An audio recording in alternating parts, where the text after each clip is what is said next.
మీ ఎలాంటి వ్యాపార ప్రకటనలకైనా వెంటనే మా ఛానల్ సంప్రదించండి. ప్రస్తుతం మనతో పాటు ప్రముఖ ఆధ్యాత్మికవేత్త, జ్యోతిష్య పండితులు ప్రొఫెసర్ డాక్టర్ ములపూడి సత్యనారాయణమూర్తి గారు ఉన్నారు. గురువు గారితో మాట్లాడుతాం. నమస్కారం. నమస్కారం మణికంఠ గారు. గురుగారు, ఏప్రిల్ మాసం విశేషంగా వృశ్చిక రాశి వాళ్ళకి ఈ నెల ఎలా ఉండబోతుంది? ఎటువంటి జాగ్రత్తలు తీసుకుంటే విశేషంగా బాగుంటుందంటారు ఈ నెల? ఓం ధ్యాయేత్ పద్మాసనస్థాం వికసితవదనాం పద్మపత్రాయతాక్షీం. ఇది అమ్మవారికి ఎలా చెప్తే రామచంద్ర ప్రభువుకి ఏమంటున్నాం? ధ్యాయేత్ ఆజానుబాహుం ధృతశరదర్శం బద్ధపద్మాసనస్థం పీతం వాసోవసానం నవకమలతలస్పర్ధినేత్రం ప్రసన్నం వామాంఖారూఢ సీతాముఖకమలమిలల్లోచనం నీరదాభం నానాలంకారతిప్తం దదతమురుజట మండలం రామచంద్రం. ఇది రామచంద్ర ప్రభువు యొక్క ధ్యాన శ్లోకం. ఇదే రామో లలితాంబిక అన్నారు. ఆవిడనే లలితాదేవికి ఏం చెప్పారంటే ధ్యాయేత్ పద్మాసనస్థాం వికసితవదనాం పద్మపత్రాయతాక్షీం హేమాభాం పీతవస్త్రాం కరకలతల సద్ధేమ పద్మాం వరాంగీం సర్వాలంకారయుక్తాం సకలమభయదాం భక్తనమ్రాం భవానీం శ్రీవిద్యాం శాంతముక్తిం సకల సురతాం సర్వసంపత్పదాత్రీం. మన బెజవాడ కనకదుర్గమ్మ తల్లి యొక్క పాదపద్మాలకు నమస్కారం చేస్తూ ఆ రామచంద్ర ప్రభు యొక్క అనుగ్రహం కోసం మనం ఆయన పాదాలను పట్టుకుంటూ మనము ఈ యొక్క వృశ్చిక రాశి వారి యొక్క రాశిఫలాలు మనం చెబుదాం. ఏప్రిల్ నెల 2026 సంవత్సరంలో ఈ వృశ్చిక రాశి వారికి అందరికీ కూడా అర్ధాష్టమ రాహు నడుస్తున్నాడు. పంచమ శని. ఎలా ఉంటుందంటే అష్టమ గురుడు. ఒకానొక దశలో ఈ వృశ్చిక రాశి వారికి అందరికీ కూడా నమస్కారం నాయన అని పెట్టేశాను నేను. ఎందుకనంటే 41 రోజులు కుక్కలాగా తిరిగాను. మన ఆనందమార్గ ఆశ్రమంలో 29 మంది అనాథ పిల్లలకి వాళ్ళకి పేర్లు కరెక్షన్లు, ఎఫిడవిట్లు ఈ చేయడం చిన్నవి. But they are very time లేదు మనకి, ఎప్పటి నుంచో చేయాలా, సరే అంతా బద్దకించడం ఇలా. అసలు వృశ్చిక రాశి వారికి అందరూ ఇందులో మ్యాక్సిమం వృశ్చిక రాశి వాళ్ళే. ఎండ, బస్సులో అసలు కాలేజీ నుంచి మనం యూనివర్సిటీ నుంచి మనం వెళ్ళడం, వాళ్ళ దగ్గరికి వెళ్ళడం, తిరగడం, అవి టైప్ చేయించడానికి మన దిలీప్ యాంకర్ వీళ్ళందరినీ తీసుకెళ్ళడం. పాపం ఎవరో మన వాళ్ళు ఆదిత్యరామ్ ఒకసారి మ్యూజిక్ డైరెక్టర్, ఇలా మన ఫ్రెండ్స్ అందరినీ నీకు తెలిసిన వాళ్ళే కాబట్టి వీళ్ళని తీసుకెళ్తున్నా పాపం జత వచ్చింది కాబట్టి బోర్ కొట్ల వాళ్ళే రక్తం వచ్చిందనమాట. కానీ అవ్వదు అనుకొని ఇంక వదిలిపడేశాను నేను. అయినా ప్రయత్నిస్తున్నాను. సింగిల్ డేలో అయిపోయింది అనమాట. మా శిష్యులు సింగిల్ డేలో చేసి పడేశారు. సో అంటే అర్థం ఏమిటి? ఇక్కడ వృశ్చిక రాశి వాళ్ళకి గ్రహాలు అనుకూలంగా లేకపోయినా వీళ్ళకి అవ్వదు అనే నిస్పృహ ఇచ్చేస్తుంది, కానీ అవుతుంది, వదిలేయకూడదు అనమాట మంచిలో. ఇక రెండవది వర్గం కూడా ఉంది. రాశి ఫలాలంటే నీకు ఇంద్రుడు చంద్రుడు ఇవి బాగుంటాయి, అవి కాదు, ప్రాక్టికల్గా వీళ్ళ కేసెస్ చూసుకోవాలి. ఇంకొకళ్ళు ఉన్నారు, ఆ కేసులో వాళ్ళ అమ్మాయిని అమెరికా పంపిస్తున్నారు. అమెరికా పంపించేటప్పుడు ఇప్పుడు మన ఐపీఎస్ ఆఫీసర్స్ కానీ మన ఐఏఎస్ ఆఫీసర్స్ కానీ గమనిస్తే కనుక నువ్వు వాళ్ళ పిల్లల్ని ఫారెన్ పంపించరు, వాళ్ళు ఎక్కడెక్కడే చదివిస్తూ ఉంటారు.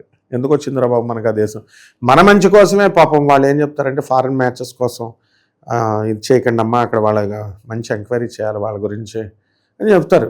షీ టీం చెప్తోంది ఇప్పుడు, మనం వినంగా వాళ్ళ మాటలు. కాబట్టి వీళ్ళ అక్కడ ఏం జరిగిందంటే ఈ వృశ్చిక రాశి వాళ్ళకి చెందినటువంటి వాళ్ళు అమెరికా పంపించాలని మోజులో వీళ్ళు మంచి వాళ్ళు చెప్పేటటువంటి వాళ్ళ మాటలు వినకుండా చెడ్డ వాళ్ళ ట్రాప్లోకి వెళ్ళిపోయారు. అంటే వృశ్చిక రాశి వాళ్ళకి అర్ధాష్టమ రాహు చేసే మ్యాజిక్ ఇది. ఇక వ్యాపారాలంటావా, ధనార్జన అంటావా, ఇవన్నీ కూడా బ్రహ్మాండంగా ఉన్నాయి. వ్యాపారాలు, కిరాణా షాప్ వ్యాపారాల దగ్గర నుంచి ఏముంటాయి, ఇడ్లీ వ్యాపారం, హోల్సేల్ వ్యాపారం, బేగం బజార్లో సామాన్ అమ్మడం, ఇదే కదా వ్యాపారం అంటే. ఈ వ్యాపారాలన్నీ కూడా బ్రహ్మాండంగా ఉన్నాయి. అండ్ స్టీల్ ప్లాంట్లు, లేకపోతే ఇంకా సాఫ్ట్వేర్ కంపెనీలు, ఇవన్నీ కూడా ఇలాంటి ఫ్యాక్టరీస్ నడిపేటటువంటి వాళ్ళు కూడా కొంచెం జాగ్రత్తగా బిజినెస్ చేయాల్సినటువంటి అవసరం ఉంది. ప్రాజెక్ట్స్ అన్నీ కూడా అనుకూలంగా రావన్నమాట. అండ్ ఈ రాహు ఏం చేస్తాడంటే గ్రీడ్ని పెడతాడు, గ్రీడ్ని, దురాశ, దీనికి లొంగకూడదు వీడు. పంచమంలో ఉన్నటువంటి శని పిల్లలు ఏం చేస్తారంటే పిల్లల వల్ల వీళ్ళకి మనశ్శాంతి లోపం అనేటటువంటిది వచ్చేస్తుంది. దానివల్ల వీళ్ళ పిల్లలు అది కావాలని ఇది కావాలని, ఆ యూనివర్సిటీ అని ఈ కాలేజ్ అని కోరికలు, బైక్ 2 లక్షల రూపాయల బైక్ కావాలా అంటే అసలే ఫోన్స్కి ఎడిక్ట్ అయిపోయారు ఉన్నారు పిల్లలు. ఇప్పుడు బ్యాక్లాగ్స్ 13 బ్యాక్లాగ్స్ ఉంటే ఫోన్ చూసుకుంటూ ఉంటారు చిన్నపిల్లలాగా. కెరీర్ పోతుందని చూసుకోరు. బైక్ కొనిస్తారు, మాట్లాడరు. ఈ రకంగా ఉన్నటువంటి వాళ్ళంతా కూడా వృశ్చిక రాశిలో మొండితనం ఎక్కువ ఉంటుంది. ఇదంతా ఇప్పుడు నేను ఒక్క రోజులో క్లీన్ చేసేయాలని అనుకుంటే వాళ్ళ తల్లిదండ్రులు అవ్వదు. చిన్నప్పటి నుంచి రూట్ తప్పేశారు వాళ్ళు. అలాగే వృశ్చిక రాశి వాళ్ళందరికీ కూడా సాఫ్ట్వేర్ ఉద్యోగాలు చేసేటటువంటి వాళ్ళకి వీళ్ళకి బ్రహ్మాండమైనటువంటి ఉద్యోగాలు వచ్చినాయి, వస్తాయి. రానటువంటి వాళ్ళకి లే ఆఫ్ల వల్ల ఉద్యోగాలు పోయినటువంటి వాళ్ళకి, డాక్టర్లకి, లాయర్లకి, చార్టెడ్ అకౌంటెంట్లు, స్వతంత్ర వృత్తులు చేసేటటువంటి వాళ్ళ ఉద్యోగాలు కూడా చాలా బాగున్నాయి. ఇళ్ళు లేనటువంటి వాళ్ళు ఇల్లు కొంటారు, స్థలాలు అయినటువంటి వాళ్ళు స్థలాలు కొంటారు. వృశ్చిక రాశి కాబట్టి చక్కగా అష్టమంలో ఉన్నటువంటి గురుగ్రహ ప్రభావం వలన 2 జూన్ 2026 సంవత్సరం వరకు, అంటే అందులోకే ఇప్పుడు ఏప్రిల్ నెల వస్తుంది కాబట్టి విపరీతమైనటువంటి అప్పులు వస్తాయి. చక్కగా ఉంచుకోండి, మీరు ఇల్లు కడుతున్నారు అని చెప్పి జేబులో పెట్టి వెళ్తారు వీళ్ళు. అండ్ చేసేటటువంటి ప్రతి పని మీద కూడా ఏకాగ్రత, నిబద్ధత అనేటటువంటిది క్రమేపీ గురుడు మార్పు దగ్గరికి వచ్చే కొద్దీ వస్తుంది అనమాట. సో వివాహాలు కానిటువంటి వాళ్ళకి వివాహాలు సంబంధాల దగ్గరికి వెళ్తారు. ఇప్పుడు మనకు పుష్కరాలు కూడా వస్తున్నాయి. అప్పుడు చక్కగా అంతా ఈ యొక్క పితృపిండాలు, పితృదోషాలకి కార్యక్రమాలు ఎక్కడికో వెళ్ళవసరం లేకుండా ఇవన్నీ కూడా చేస్తున్నారు. ముఖ్యంగా ఈ యొక్క రాశి వారికి అందరికీ కూడా పితృదేవత సందర్శనం కలుగుతుంది, కళల రూపంలో కానీ. ఇప్పుడు యూట్యూబ్లో మహా పెద్ద పెద్ద గురువులుగా చెప్పుకునేటటువంటి వాళ్ళు, అమ్మవారు నాకు సాక్షాత్కారం అయిపోయిందని ఒకడు, ఆంజనేయ స్వామి కనబడ్డాడని ఒకడు, వీళ్ళకే అవుతుంటే పాపం మామూలు జనానికి కళలో అయితే తప్పే ఉంది చెప్పు, అవుతాయి. పితృదేవతలు వీళ్ళందరూ చెప్తారు. అందువలన వీళ్ళకి చక్కగా వృశ్చిక రాశి వారికి విద్యార్థులు వెనకబడిపోతారు చదువులో, కానీ ఎక్కువ కష్టపడాలి, కసి వస్తుంది. ఇప్పుడు కౌన్సిలింగ్ దగ్గరికి వచ్చేసరికి అందరికీ పాస్ పడుతూ ఉంటుంది స్టూడెంట్స్కి. ముందు 12 సంవత్సరాలు చదవరా వెదవల్లారా అంటే బుక్కులు తీయలేదు, రైటింగ్ కూడా ఇంప్రూవ్ చేయలేదు. ఇప్పుడు ఎంసెట్ కౌన్సిలింగ్ కూర్చోవాలి. తోటి వాళ్ళకి ఎన్ఐటీలు వచ్చేసినాయి, IIITలు వచ్చినాయి, IITలు వచ్చినాయి, మనకు మామూలుది కూడా రావట్లేదని ఇప్పుడు పుస్తకాలు తీస్తారు. కాబట్టి అసలే ఎన్ని రకాలుగా ఉంది నాయన. కానీ ఫైనల్గా మాత్రం ఎక్కువ కష్టపడితే సుఖాంతం అవుతారనమాట. That's what I'm going to సే.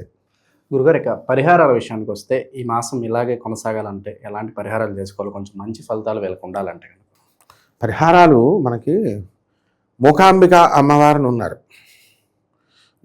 వాక్కు లేనటువంటి వాళ్ళకు వాక్కునిస్తుంది, చదువు లేనటువంటి వాళ్ళకి చదువునిస్తుంది. అలాగే గుల్బర్గా దగ్గర ఒక దర్గా ఉంది.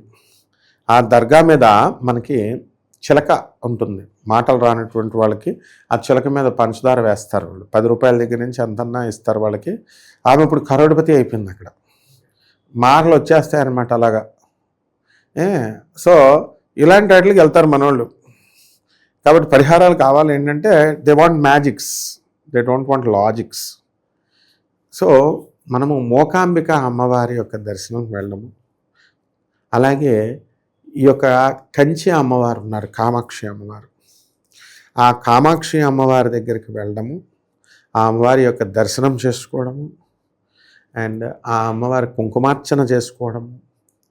ఈ రకంగా మనము 11 మందికి అన్నదానం చేసుకోవడము కంచి కామాక్షి అమ్మవారి పేరు మీద. అలాగే జమ్మి చెట్టుకి నీళ్లు పోయిస్తూ పెంచడము, ఇవన్నీ కూడా చేసినట్లయితే సరిపోతుంది. ఓవరాల్గా ఈ రాశి వాళ్ళకి ఏ విధంగా ఉంటుందో మంచి విశ్లేషణ అందించారు. ధన్యవాదాలు. ధన్యవాదాలు.